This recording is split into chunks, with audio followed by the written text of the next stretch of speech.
مرنے کے بعد قبر میں کیا کیا ہوتا ہے؟ السلام علیکم پیارے دوستو۔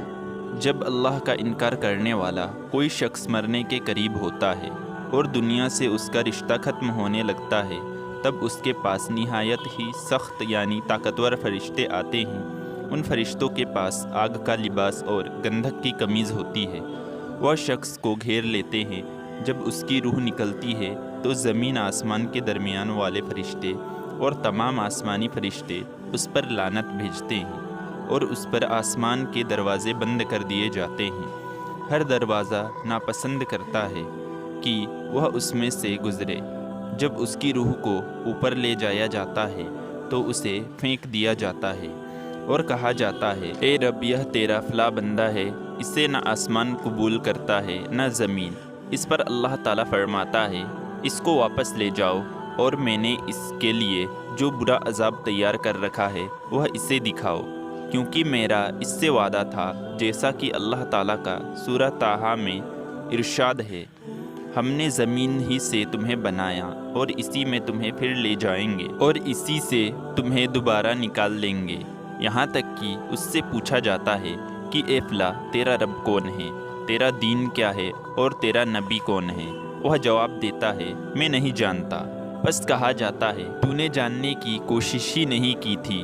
پھر اس کے پاس ایک نہایت بدصورت بدبودار بد لباس آتا ہے۔ وہ کہتا ہے، تجھے اللہ تعالیٰ کی ناراضگی اور دردناک ہمیشہ کے عذاب کی خبر ہو؟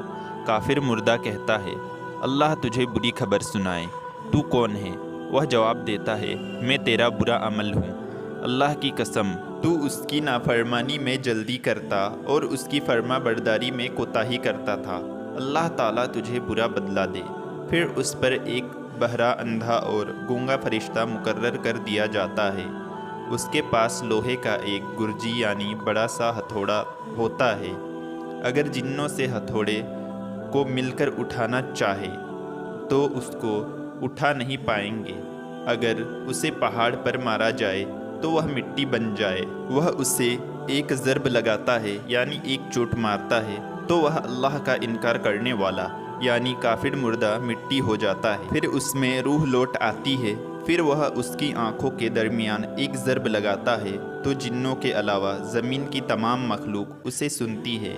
پیارے دوستو، اس کے بعد پھر ایک ندا دینے والا ندا دیتا ہے، اس کے لیے آگ کی تختیاں بچھاؤ اور جہنم کی طرف ایک دروازہ کھول دو۔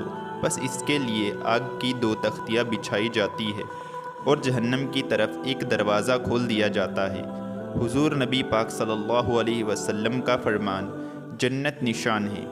مومن اپنی قبر میں سرسبز باغ میں ہوتا ہے اور اس کی قبر 70 گز کشادہ اور منور ہو جاتی ہے، یہاں تک کہ 14ویں کے چاند کی طرح ہو جاتی ہے۔ اور کیا تم جانتے ہو کہ یہ آیت کس بارے میں نازل ہوئی ہے؟ اس کے بعد حضور پاک صلی اللہ علیہ وسلم نے سورہ طٰہٰ کی یہ آیت پڑھی، جس کا ترجمہ ہے، تو بے شک اس کے لیے تنگ زندگانی ہے۔ صحابہ اکرام نے عرض کی، اللہ اور اس کے رسول بہتر جانتا ہے۔ تو آپ صلی اللہ علیہ وسلم نے ارشاد فرمایا، اللہ کا انکار کرنے والے یعنی کافر کو قبر میں یوں عذاب ہوتا ہے کہ اس پر 99 تنظیم مسلط کر دیے جاتے ہیں۔ کیا تم جانتے ہو تنظیم کیا ہے؟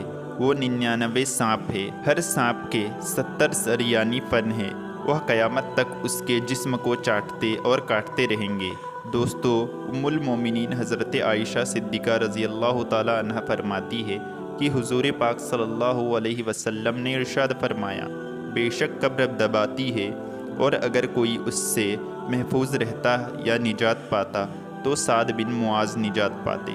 نبی اکرم صلی اللہ علیہ وسلم کا ارشاد ہے، اللہ کے ذکر سے بڑھ کر کسی آدمی کا کوئی عمل عذاب قبر سے زیادہ نجات دینے والا نہیں ہے۔ پیارے دوستو، بے شک قبر کا عذاب بے حد سخت ہے۔ اللہ سے یہی دعا کرتے ہیں کہ اللہ تعالی ہم سب کو قبر کے عذاب سے محفوظ فرمائیں اور تمام مسلمانوں کی قبروں کو نور سے منور کر دے۔ پیارے دوستو، اسی طرح کے سچے واقعے سننے کے لیے چینل کو سبسکرائب کریں۔